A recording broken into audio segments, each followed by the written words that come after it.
BJP అనగానే మామూలుగా ఇతర రాష్ట్రాల్లో మాట్లాడుతున్నది కావచ్చు, ఇక్కడ గతంలో మాట్లాడింది కావచ్చు, ఈ సంక్షేమానికి సంబంధించి అంటే సంక్షేమం కొంతవరకు అయితే దాన్ని సంక్షేమం అంటారు, కానీ ఆ తర్వాత మొత్తం ఒక ఫ్రీబీ కిందనే ఉంటారు, ఇలాంటివి అలవాటు చేయకూడదు అని చెప్పేసి పదే పదే చెప్తూ ఉంటారు.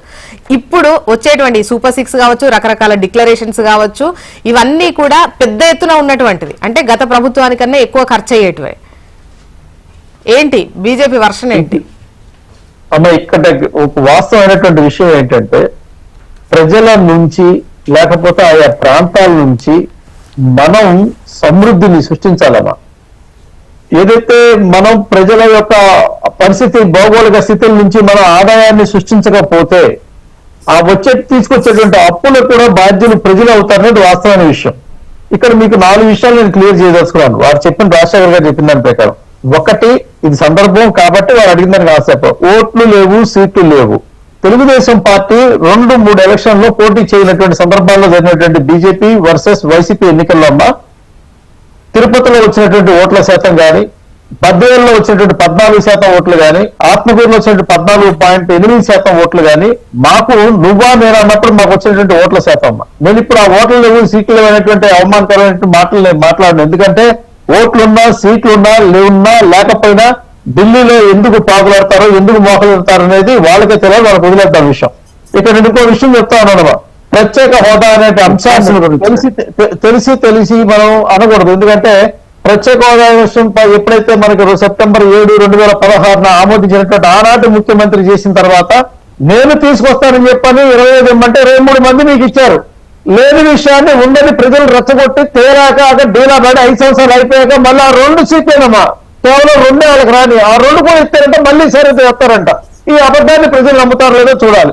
ఇంకొకటి కూడా చెప్తారమ్మా, ఆనాడు మద్యపాన నిషేధం చేయలేదు, బెల్ట్ షాపులు విపరీతంగా ఉన్నాయి, మొత్తాన్ని రద్దు చేస్తాను, నేను వచ్చే సంపూర్ణ మద్యపాన నిషేధం చేస్తా అని చెప్పన్నారు.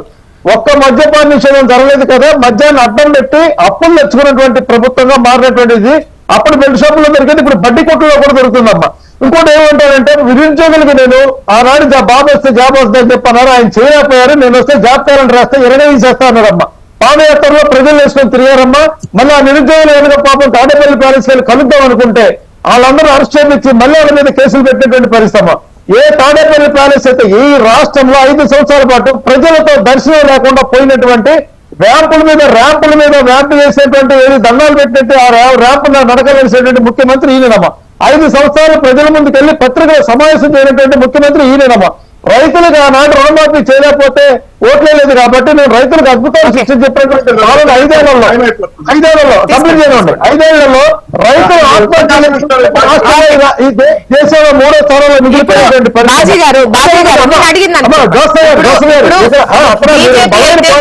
చెప్తుంటుంది. ముఖ్యంగా ఈ ఉచిత పథకాలు ఇవ్వకూడదు, ఇది కరెక్ట్ కాదు అని చెప్పేసి పదే పదే చెబుతున్నటువంటి క్రమంలో ఇప్పుడు పొత్తుండేటువంటి సిచ్యువేషన్ లో అంతకు డబుల్ ఉన్నాయి కదా, మరి ఏంటి అని అంటున్నారు.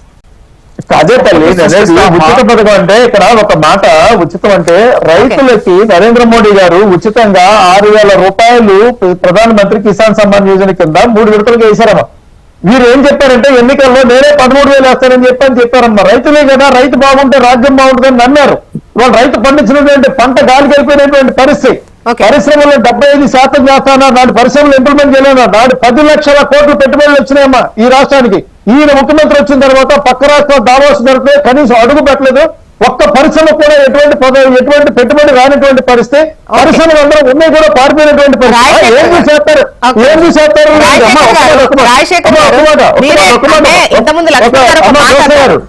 మనకు టైం అయిపోతుందండి, ఇంకిద్దరు మాట్లాడాలి. ఒక్క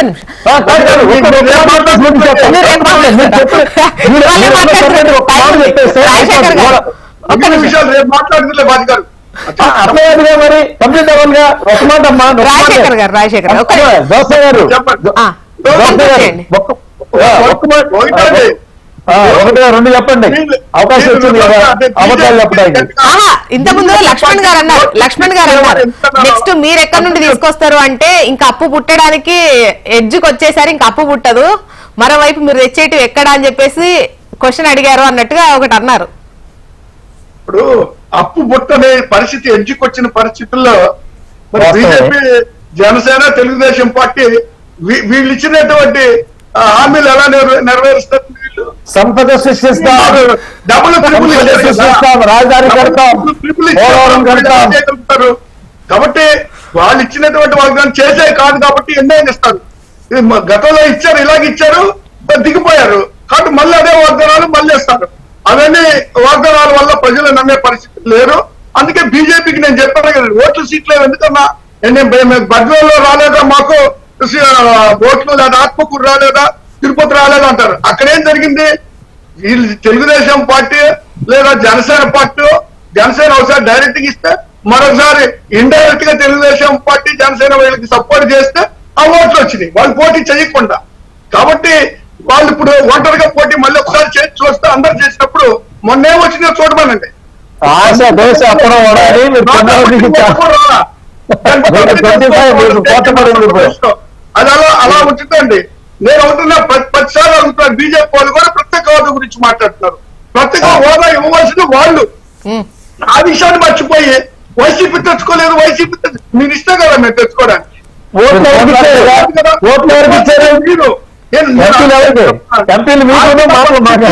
ఆర్థిక పరిస్థితి అధ్వానం ఉందని తెలిసి కూడా చంద్రబాబు నాయుడు గారు బాగా మేనేజ్ చేయగలరు, ఆర్థిక పరిస్థితులు బాగా అవగాహన చేసుకునేటువంటి వ్యక్తి.